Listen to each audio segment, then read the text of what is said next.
Dear students, আমরা বোরের ধারণা, বোরের theory, বোরের তত্ত্ব হয়ে গেছে এবং তার কিছু লিমিটেশনস ছিল, সেগুলো হয়ে গেছে, ততদূর আমরা এগিয়ে ফেলেছি। তাহলে আমরা গল্প করছিলাম, গল্প এগোচ্ছে, তার সঙ্গে খানিকটা বিজ্ঞান, কিছু ইকুয়েশন, এগুলো ঢুকছে। আজকে পুরোপুরি আমরা ইকুয়েশনের উপর বেস করে ক্লাসটা করব। অর্থাৎ বোরের যে ধারণা, সেই বোরের ধারণা অনুসারে ইলেকট্রন একটা ফিক্সড ভেলোসিটি, ফিক্সড গতিবেগ নিয়ে একটা নির্দিষ্ট কক্ষে ঘুরছে। অতএব what will be the radius or radii. ঠিক, তাহলে এখানে আমি একটা ছবি এঁকে রেখেছি সময়টাকে বাঁচানোর জন্য। এবার দেখো, একটা ইলেকট্রন, বোর্ড ছোট, তা আমি চেষ্টা করবো এর ভেতরেই তোমাদের সাম আপ করার, অ্যাডজাস্ট করার। তাহলে দেখো, আমাদের প্রথমে বোরের ব্যাসার্ধ নির্ণয় করো। ঠিক, ব্যাসার্ধ নির্ণয়। ঠিক, এইবার দেখো কিসের জন্য? For nth orbit. তাহলে এটা জেনারেলাইজ করি। অরবিটটা কোন অরবিট? nth orbit. 1 2 3 4 করে নয়, মানে আলাদা করে 1 নম্বর অরবিট 2 নম্বর অরবিট নয়, for nth orbit. Clear? Orbit মানে কক্ষ, nth কক্ষ, অর্থাৎ যে কক্ষের সংখ্যা হচ্ছে n, সেটা n এর ভ্যালু হতে পারে n = 1 2 3, যা খুশি তুমি বসাতে পারো। যত নম্বর কক্ষ সেক্ষেত্রে বেরিয়ে যাবে। What is the radii? Radii হচ্ছে, যদি আমি ধরে নিই যে একটা ক্ষুদ্রতম জায়গায় প্রোটন এবং নিউট্রন আছে, তাহলে সেই ক্ষুদ্রতম যে জায়গাটা, তাহলে সেটা যদি একটা বিন্দু হয়, সেখান থেকে ইলেকট্রনের যে দূরত্ব, সেটাই হচ্ছে রেডিয়াস, ব্যাসার্ধ। ক্লিয়ার? আর ইলেকট্রন ঘুরছে অ্যাট ফিক্সড ভেলোসিটি, আর মাস তো ফিক্সড রয়েছে ইলেকট্রনের। এইবার এদের ভেতর যখন ইলেকট্রনটা, একটা চার্জ পার্টিকেল, যে কোনো পার্টিকেল যখন মুভ করবে, তখন একটা বল যখন ঘোরে, এটা আলোচনা করেছি আমি, বাইরের দিকে নিয়ে যাওয়ার চেষ্টা করে, যেটা রাদারফোর্ডের দিকেও আমি আলোচনা করেছি খানিকটা। তা যেটাকে বলা হয় সেন্ট্রিফিউগাল ফোর্স, যেটা বাইরের দিকে নিয়ে যাচ্ছে ইলেকট্রনকে, বা অপকেন্দ্রিক বল। তাহলে এই সেন্ট্রিফিউগাল ফোর্স, অপকেন্দ্রিক বল, যেটা ইলেকট্রনকে বাইরের দিকে নিয়ে যাচ্ছে, সেটা কত? mv²/r। ক্লিয়ার? আরেকটা তোমার অভিকেন্দ্রিক বল ইলেকট্রনের উপর কাজ করে, যেটা ভেতর দিকে টানে। এই দুটো বল একে অপরকে ব্যালেন্স করে, ফলে ইলেকট্রন একটা ফিক্সড রেডিয়াস নিয়ে চারিদিকে, নিউক্লিয়াসের চারিদিকে ঘুরতে সক্ষম হয়। তাহলে দুটো বল ইলেকট্রনের উপর প্রভাব করে এবং দুটো বলের মান সমান। একটা বল বাইরের দিকে নিয়ে যায়, সেন্ট্রিফিউগাল ফোর্স, অপকেন্দ্রিক বল, যার সেটা কিভাবে প্রকাশ করতে পারি? mv²/r। আরেকটা হচ্ছে তোমার অভিকেন্দ্রিক বল, অর্থাৎ কেন্দ্রের ভেতরে যে বলটা টানছে, সেটা কিছুই নয়, কুলম্বিক বল। দুটো আধান প্লাস এবং মাইনাস ইলেকট্রনের ভেতর যে আকর্ষণ বল, সেই আকর্ষণ বলটাই হচ্ছে এদের ভেতর অভিকেন্দ্রিক, অর্থাৎ কেন্দ্রাভিমুখী, যেটা কেন্দ্রের দিকে বলটা টানছে, কেন্দ্র যেটা, সেটার ভ্যালু কি? সেটা হচ্ছে দুটো আধান, একটা আধান E ফর ইলেকট্রন, আর নিউক্লিয়াসের আধান কি হবে? আমি বলি স্যার ওটা তো একই রকম, প্লাস ই। শুধু প্লাস ই লিখলে হবে না, বা ই লিখলে হবে না। নিউক্লিয়াসের ভেতর প্রোটন থাকে কতটা? পরমাণু ক্রমাঙ্ক যতটা, ততটা। অতএব এখানে একটা প্লাস থাকতে পারে, 10টা প্লাস থাকতে পারে, কতগুলো থাকবে? পরমাণু ক্রমাঙ্ক পরিমাণ। তাই পরমাণু ক্রমাঙ্ক দিয়ে আধানটাকে আমি গুণ করেছি। তাহলে এদের ভেতর আকর্ষণ বল কতটা? দুটো কুলম্বের, যেটা force of attraction, ZE × E divided by distance square. এগুলো সবাই জানো। ক্লিয়ার? তাহলে এতদিন পর্যন্ত আমরা কি করে আসতাম? এইভাবেই এটাকে প্রকাশ করতাম। কিন্তু এখন বর্তমানে যখনই এই আধানের ব্যাপার আসছে, চার্জ পার্টিকেলের ব্যাপার আসছে, তাহলে সেখানে অবশ্যই একটা ইলেকট্রিসিটির ব্যাপার আসছে। সেই ইলেকট্রিসিটির ব্যাপার যখন আসে, তড়িতের ব্যাপার যখন আসে, তখন কি আমরা জানি যে তড়িৎ আসা মানেই সেখানে তড়িৎ প্রবাহ। তড়িৎ প্রবাহ হচ্ছে, এখন ওটাকে কি ধরা হচ্ছে? যেমন আমাদের মৌলিক একক রয়েছে, দৈর্ঘ্যের একক মিটার, কিলোমিটার, বা ভরের একক গ্রাম, কিলোগ্রাম, ডেসিগ্রাম, হ্যান ত্যান তোমার মেট্রিক পদ্ধতিতে, আর তাছাড়া সময়ের একক সেকেন্ড, তেমনি কারেন্টের ক্ষেত্রে মৌলিক একক ধরা হয় অ্যাম্পিয়ার, প্রবাহ মাত্রা, ঠিক। আর এসআই এককে কুলম রয়েছে, তাহলে অ্যাম্পিয়ার মানে কুলম পার টাইম, যেটা যখন আমরা তড়িৎ নিয়ে বিশ্লেষণ করব, আলোচনা করবো চ্যাপ্টার, তখন আমরা আরো বিস্তারিতভাবে জানবো। তা যেহেতু এখানে দুটো আধানের ভেতর আকর্ষণ বল, চার্জ পার্টিকেল, তড়িতের ব্যাপার রয়েছে, তাই এখানে একটা ধ্রুবক দিতে হবে ইন এসআই। তাহলে যখনই আমরা এদেরকে এসআই এ প্রকাশ করব, একটা কনস্ট্যান্ট আনা হয়, তাকে বলা হয় ইলেকট্রিক কনস্ট্যান্ট, বা তোমার বলা হয় distributed capacitance of free space, ঠিক আছে, বা permittivity of the free space, তড়িৎ ভেদ্যতা, যেটা হয়তো 11 বা 12 যেখানে তড়িৎ রয়েছে আরো ডিটেইলসে জানবে। এবং সেই কনস্ট্যান্টটা যেটা electric constant 1/4 pi epsilon not বা এপসাইলন 0। এই এপসাইলন কথাটাকে বলা হয় পারমিটিভিটি অফ ফ্রি স্পেস বা ইলেকট্রিক কনস্ট্যান্ট। তাহলে মোট এই কনস্ট্যান্টটা কি আসে? 4 পাই 1/4 পাই এপসাইলন 0। এর ভ্যালুটা কত? এর ভ্যালুটা আমাদের মাথায় ঢুকিয়ে নিতে হবে 9। তাহলে 1/4 পাই epsilon 0 is equal to 9 into 10 to the power 9 newton metre square per coulomb square. তাহলে এই যে কনস্ট্যান্টটা ইন এসআই তোমার সিস্টেম, যখন আমরা ইলেকট্রিক চার্জের ভেতর কোন ফোর্সকে মানে লিখব, তখন এই কনস্ট্যান্টটা আনতে হবে 1/4 পাই এপসাইলন নট, ঠিক আছে। তার ভ্যালু হচ্ছে 9 into 10 to the power 9 newton metre square by coulomb square, ঠিক। তাহলে এদের ভিতর যেটা তড়িৎ আকর্ষণ বল কি হলো? Z E square by R square, তার সঙ্গে কি রয়েছে 1/4 পাই এপসাইলন নট। তাহলে এইটা আর md square r is equal. তাহলে বোর্ডের যেহেতু আছে, অতএব এটাকে আমাদের এবার মুছে দিতে হবে। এই পর্যন্ত নিশ্চয়ই বুঝে গেছে, ক্লিয়ার? তাহলে আমরা রেডিয়াই কে বার করছি। মেবিতে মাঝে মধ্যে লেখাটা একটু ছোট করছি, কিন্তু আশা করছি মুখে যেহেতু বলে দিচ্ছি তোমরা বুঝতে পারবে। তাহলে আমরা কি পেলাম? দুটো ফোর্স যদি ইকুয়াল হয়, 1/4 পাই epsilon not is into Z A square by R square is equal to M V square by R। এইবার এই V square আমরা কি জানি? আমরা জেনেছি যে কৌণিক ভরবেগ, যেটা বোর বেরিয়ে বার করেছিল, mvr is equal to nh by 2 pi।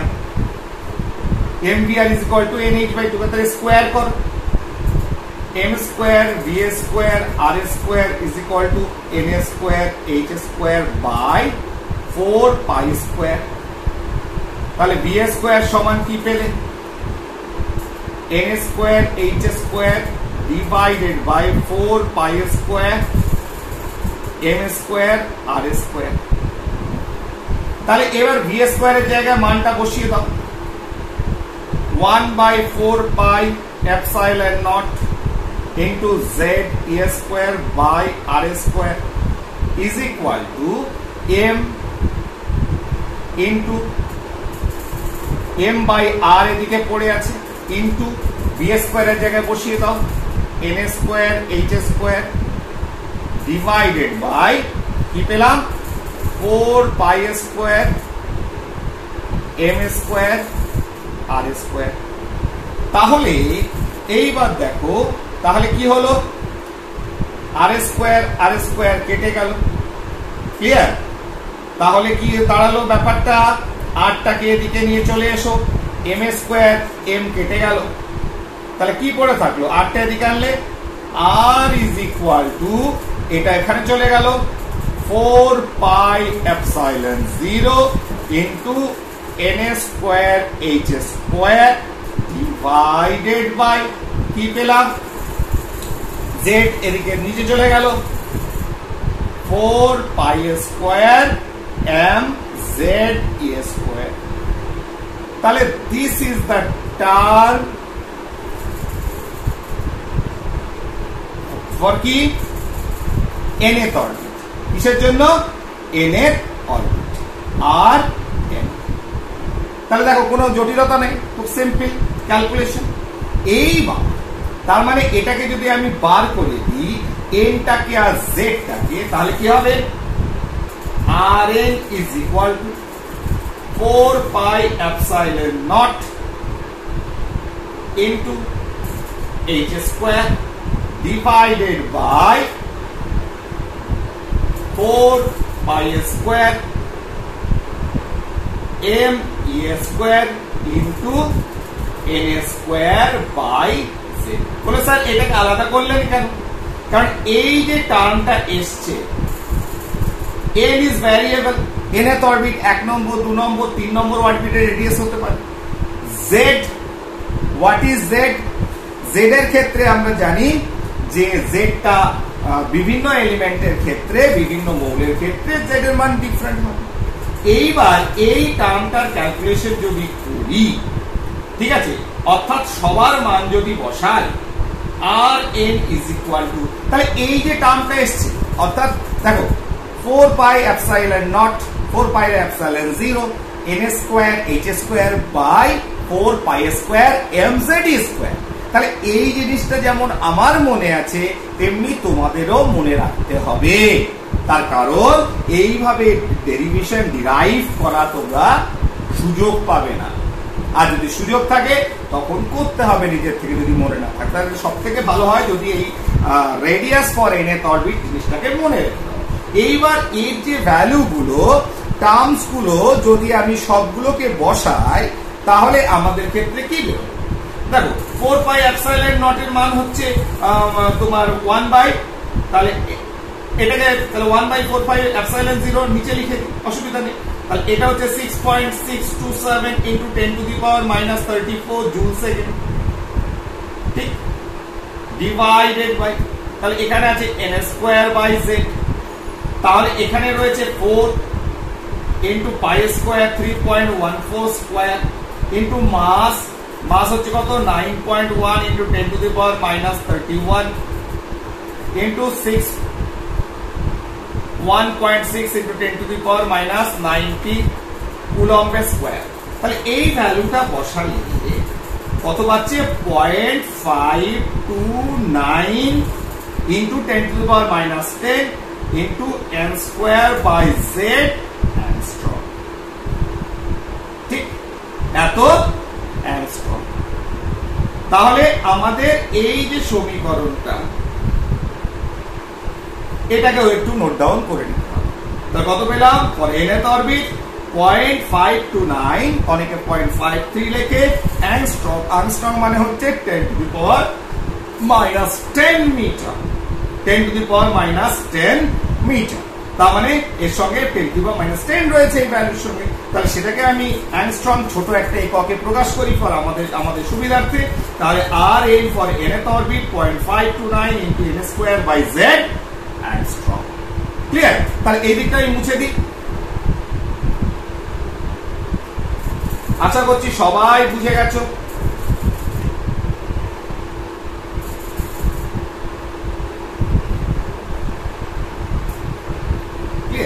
তাহলে দেখো এবার দেখো for hydrogen atom z is equal to 1। Clear? তাহলে দেখো আমরা এখান থেকে নিজেরা বার করতে পারি। তাহলে দেখো R1 radius 1 for first orbit 0.529 into n square কত? তোমার n square হচ্ছে,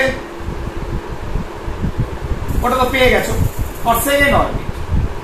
তাহলে for first orbit এত অ্যাংস্ট্রম, ঠিক আছে, আমি লিখেও দিই, into 1 square by 1 is equal to 0.529 angstrom. এটা হচ্ছে প্রথম অরবিটের রেডিয়াস, দূরত্ব। সেকেন্ড অরবিট R2 যখন করব, দ্বিতীয় কক্ষের ব্যাসার্ধ কত? ইজিলি এখান থেকে পেয়ে যাব 0.529 into 2 square by 1। তাহলে দেখো ফার্স্ট এবং সেকেন্ড যে রেডিয়াস, তাহলে কতটা হলো? প্রথম যে রেডিয়াস পেল তার কত গুণ? 2 স্কয়ার। সমান 0.529 ইন্টু 4 টাইমস। তাহলে একটা কক্ষ থেকে আরেকটা কক্ষে রেডিয়াস বা ব্যাসার্ধ কত গুণ বাড়ে? স্কোয়ার টার্মে বাড়ে। তার মানে ডাবল, মানে 2 এর স্কোয়ার, মানে 4 টাইমস হচ্ছে। তার মানে নিয়ারলি অ্যাবাউট 2.2 অ্যাংস্ট্রম। তাহলে একইভাবে R3 is equal to 0.529 into 3 square by 1। তাহলে কগুণ বাড়ছে? প্রথম যা রেডিয়াস ছিল তার 9 গুণ। কত গুণ? 9 গুণ, নিয়ারলি অ্যাবাউট 4.9 অ্যাংস্ট্রম। তাহলে R4 is equal to 0.529 into 4 square by 1। ঠিক আছে, নিয়ারলি অ্যাবাউট 9 অ্যাংস্ট্রম। তাহলে এইভাবে আস্তে আস্তে পরমাণুর যে ব্যাসার্ধ, ঠিক আছে, সেটাকে যদি এইভাবে লিখি তাহলে কি বেরোবে? পরমাণুর ব্যাসার্ধ আস্তে আস্তে বাড়ে। তাহলে প্রথম ক্ষেত্রে পেলাম 0.523 অ্যাংস্ট্রম। দ্বিতীয় ক্ষেত্রে ব্যাসার্ধটা কত পেলাম? Second orbit n is equal to 1, n is equal to 2, তাহলে 2.2 অ্যাংস্ট্রম। তৃতীয় ক্ষেত্রে ব্যাসার্ধটা কত পেলাম? n is equal to 3। এই যে টোটাল ডিসটেন্সটা ফ্রম নিউক্লিয়াস থেকে 4.9 অ্যাংস্ট্রম। ঠিক আছে, এইভাবে পর পর পর পর আস্তে আস্তে দূরে বিভিন্ন কক্ষগুলো অবস্থিত। ঠিক আছে, তাহলে আমরা রেডিয়াস, যেটাকে বোর যে চিন্তা ভাবনা তার অনুসারে যে রেডিয়াই যে কনসেপ্ট, সেটা পেয়ে গেলাম। তাহলে আর ফর nth অরবিট আমরা কি পেয়ে গেলাম? Let use the another. এটাকে খানিকটা তোমাদের মনে রাখতে হবে। তাহলে 4 pi epsilon not into n square h square divided by 4 pi square m z e square. তাহলে এই যে টার্ম, এটা আমরা পেয়েছি। ক্লিয়ার? ফাইন। এরপরে আমরা কি বার করব? Next velocity of electron। এই যে nth অরবিট, কোথায়? nth orbit.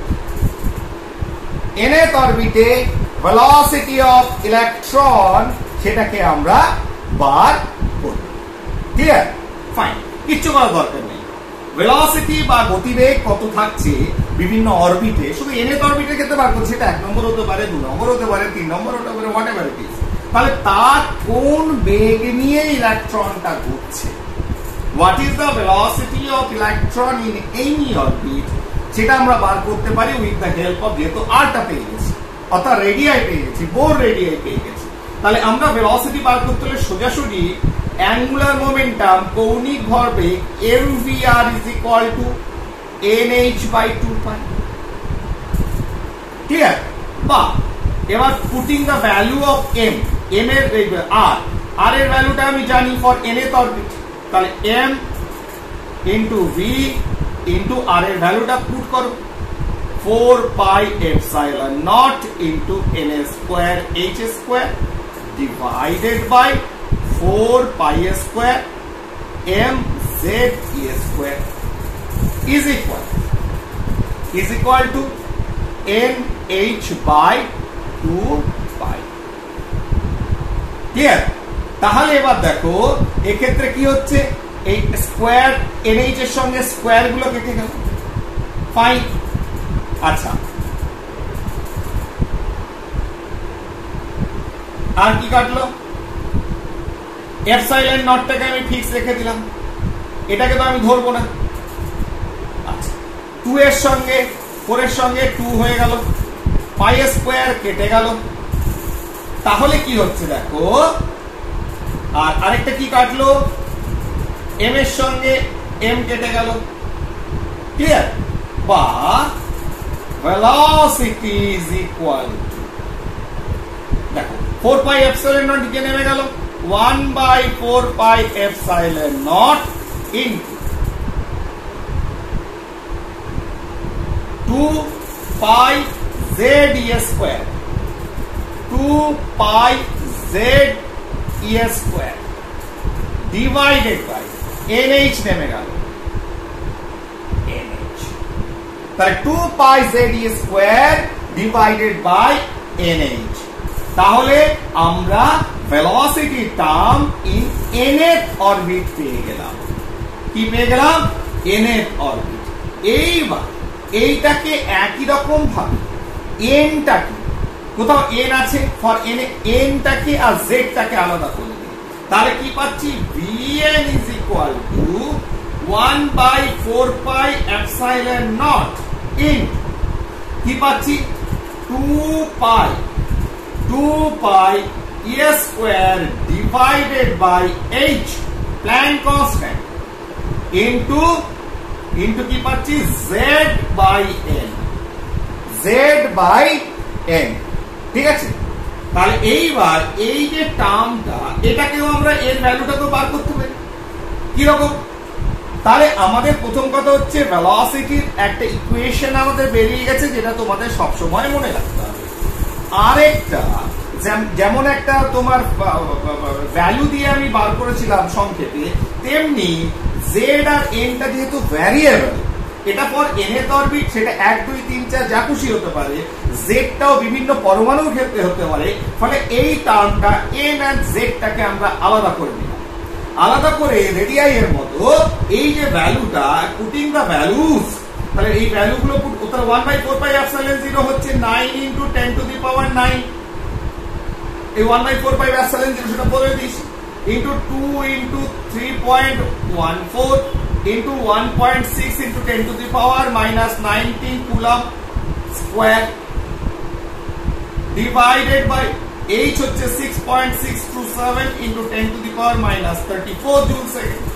এই যে ভ্যালুটা 2.18 into 10 to the power 6 into Z by N meter per second, এটাকে মাথায় রেখে দাও। 2.18 into 10 to the power 6 into Z by N meter per second। Clear? তাহলে 2.18 into 10 to the power 6 Z by N meter per second। তাহলে variable কি রয়েছে? Z by N, Z by N। তাহলে এবার অ্যাপ্লাইং দিস ফর্মুলা, তাহলে আমি একটা কাজ করি ফর ভেলোসিটি টার্ম, তাহলে আর n যেমনি করেছি, এই যে টার্মটা পেয়েছি, তেমনি Vn কি পেলাম? 1/4 পাই এপসাইলন নট ইনটু কি হয়েছে? 2 pi ZE square divided by NH। ঠিক আছে, তাহলে এই যে দুটো টার্ম, ভেলোসিটি এন্ড রেডিয়াস ব্যাসার্ধ এবং বেগ এট nth অরবিট গতিবেগ, এই দুটোকে আমরা পেয়ে গেছি। ক্লিয়ার?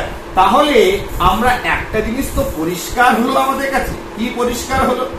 যে এই যে ভ্যালুটা, তাহলে ফর ফার্স্ট অরবিট, প্রথম অরবিট, প্রথম কক্ষ, তাহলে প্রথম কক্ষের ক্ষেত্রে যখন n is equal to 1 হবে, এবং ধরে নিচ্ছি for 1 electron system z equal to 1, তাহলে কি হচ্ছে? প্রথম কক্ষেতে 2.18 into 10 to the power 6 into 1/1 metre per second. তাহলে যখনই দ্বিতীয় কক্ষ হবে, দ্বিতীয় কক্ষের ক্ষেত্রে 2.18 into 10 to the power 6 into z টা ফিক্স থাকলো, কিন্তু যে n টা হয়ে গেল 2, তার মানে দিস ইজ হাফ। কি হয়ে গেল? হাফ। তার মানে কত হলো? 1.09 into 10 to the power 6 metre per second. তাহলে বুঝতে পারছো যে প্রথমে যে বেগ গতিবেগ নিয়ে থাকবে, সেকেন্ড হয়ে গেলে তখন কি হয়ে গেল? সেটা হাফ হয়ে গেল, হাফ, অর্ধেক হয়ে গেল গতিবেগ। তাহলে যখন থার্ড কক্ষে যাবে তখন কি হয়ে যাবে? আরো কমে যাবে গতিবেগে। তোমার থার্ড যখন এতে কক্ষে যাবে তখন গতিবেগটা তার 1/3 হয়ে যাবে। কি হয়ে যাবে? 1/3। পরে তৃতীয়, থার্ড অরবিটের ক্ষেত্রে কি হবে? 2.18 into 10 to the power 6 into 1/3 metre per second. তাহলে বুঝতেই পারছো, যেহেতু ডিভাইডেড বাই n, তার মানে যখন কক্ষ যত বেশি উঠবে তার গতিবেগ তত কমবে, ভেলোসিটি উইল ডিক্রিজ, কমতে থাকবে। তাহলে আমরা আজকে এই ক্লাসে আমরা গতিবেগ এবং রেডিয়াই ব্যাসার্ধ এই দুটো আলোচনা করলাম। আচ্ছা, থার্ড যেটা আছে সেটা এই, যেহেতু আমি চাইছি যে এক একটা ভিডিও অ্যাটমিক স্ট্রাকচারের বহু জিনিস রয়েছে, তো এক এক করে এগোচ্ছি, একটা হাফ অ্যান আওয়ার যদি পার্ট করা যায় তো ইট ইজ বেটার। তাহলে এরপরে যেটা আছে ইলেকট্রনের শক্তি, ভেরি ইম্পর্টেন্ট। শক্তি, এনার্জি।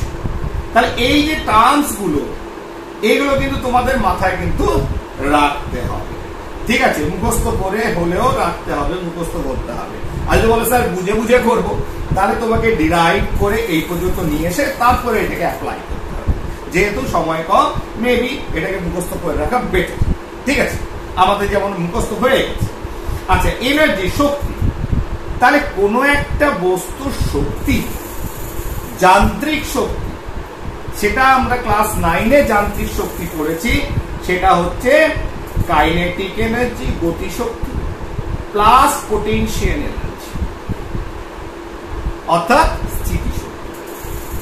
ঠিক এইবার ইলেকট্রনের ক্ষেত্রে আমরা পরের চ্যাপ্টারে করবো, আমরা জাস্ট আইডিয়াটা দিয়ে। ইলেকট্রনের ক্ষেত্রে কাইনেটিক এনার্জি, গতিশক্তি is equal to half mv² clear? এবার স্থিতিশক্তিটা কি হবে? স্থিতিশক্তিটা কি হবে বলছে যে একটা বস্তু রয়েছে, একটা পজিটিভ নিউক্লিয়াস রয়েছে, একটা ইলেকট্রনকে ইনফিনিটি, ইলেকট্রনটা আছে কোথায়? ইনফিনিটি। সেখান থেকে আনছো কোথায়? এই ডিস্টেন্স, এট এ ডিস্টেন্স আর। তাহলে এই ইনফিনিটিতে যখন ইলেকট্রন রয়েছে, তাকে যখন একটা ডিস্টেন্সে আনছো আরে, যেখানে জেডি আর এর আধান হচ্ছে ই, তাহলে এই আকর্ষণ বলের ভেতর যখন তখন নিয়ে আসছো, তখন যে কাজ করতে হচ্ছে, তখন যে কাজটা করতে হচ্ছে, সেই কাজটাই হচ্ছে তোমার কি বলে, স্থিতিশক্তির পরিমাণ। সেই কাজটা কত? -ZE² কি হচ্ছে? -ZE²/r, ঠিক আছে? এবং তার সঙ্গে যখনই তাহলে এটা কি করে আসছে? তাহলে এইভাবে ফর্মুলা, ডেফিনাইট ইন্টিগ্রাল তোমার r is equal to infinity থেকে r is equal to r এ আনছো, ZE²/r², এই আকর্ষণ বল আছে dr ইজ ইকুয়াল টু এই যে ভ্যালুটা পাবে সেটা হচ্ছে -ZE²/r। এবার যখনই আমি বলেছি SI একক আসছে, তখন 1/4πε0 এই টার্মটা ইউজ করতে হবে। তাহলে what is the potential energy of electron? একটা ইলেকট্রনের স্থিতিশক্তি কি? তাহলে সেখানে তো এমন কোনো কাজ করতে হয়নি যে কাজটা, যে যদি এটা ভাবতাম ইলেকট্রনটা হচ্ছে পজিটিভ, নিউক্লিয়াসটা হচ্ছে পজিটিভ, দুজনের ভেতর একটা বিকর্ষণ বল কাজ করছে, তাহলে আমাকে প্রচুর খাটতে হতো। তাহলে এখানে তো খাটতে হচ্ছে না, তার মানে আমি তো, ও তো আমাকে আকর্ষণ করছে, ও নিজেই টেনে নিয়ে আসছে। তাহলে এই যে কাজটা করলাম, তার জন্য যে একটা পোটেনশিয়াল এনার্জি তৈরি হলো, স্থিতিশক্তি, সেটা অ্যাকচুয়ালি আসে কি? নেগেটিভ। তাহলে এখানে স্থিতিশক্তির ভ্যালুটা কি আসছে? নেগেটিভ। বলে স্যার কিরকম নেগেটিভ? এনার্জি, হ্যাঁ আমরা দেখেছি ক্লাস 9-এ যে যখন আমরা ধরে নিই যে গ্র্যাভিটেশনাল যে পোটেনশিয়াল এনার্জি, ঠিক আছে না, অভিকর্ষীয় যে স্থিতিশক্তি, সেক্ষেত্রে আমরা এইচ সারফেসটা, গ্রাউন্ডটাকে আমি 0 ধরি, যেখানে h ইজ ইকুয়াল টু 0। যখনই আমরা মাটির নিচে চলে যাই, রেফারেন্স তল যেটা রয়েছে তার নিচে যাই, মাটির নিচে, তখন এইচটা নেগেটিভ হয়ে যায়, ফলে mgh ইজ নেগেটিভ, স্থিতিশক্তির পরিমাণটা নেগেটিভ হয়ে যায়। তাহলে ইট ইজ পসিবল, তাহলে স্থিতিশক্তি ঋণাত্মক হতে পারে। তাই এক্ষেত্রেও একটা আকর্ষণ বলের ভেতরই তো আনছি রে বাবা, সে তো বিকর্ষণ করছে না যে জোর করে তাকে নিয়ে এসেছি, যে ভেতর কিছু একটা পোটেনশিয়াল এনার্জি সঞ্চিত হলো। Naturally the value is negative. তাহলে পোটেনশিয়াল এনার্জির ভ্যালু কত বেরোচ্ছে? Minus 1/ε0 ZE²/R। ক্লিয়ার? বোঝা গেল? তাহলে এটা বেরিয়ে গেল স্থিতিশক্তির মান। তাহলে মোট শক্তি E total is equal to half mv² minus 1/4πε0 into ZE²/R। তাহলে এই দুটো, এটা মাইনাস কেন করলাম? তার কারণ হচ্ছে দুটো শক্তিকে যদি যোগ E is equal to kinetic energy plus potential energy, দুটো শক্তির যোগফল। তাহলে এবার যেহেতু এটা হাফ mv² আছে, এর কাইনেটিক এনার্জি আর পোটেনশিয়াল এনার্জিটা নেগেটিভ আছে, তাহলে মাইনাস হয়ে গেল। তাহলে মাইনাস 1/4πε0 ZE²/R। এইবার এখান থেকে আমি এই ভ্যালু যেগুলো অলরেডি উই হ্যাভ গট, সেগুলোকে যদি আমি পুট করি, আমি এনার্জি ভ্যালু পেয়ে যাব। সেটা আমরা নেক্সট পার্টে আলোচনা করছি। Thank you.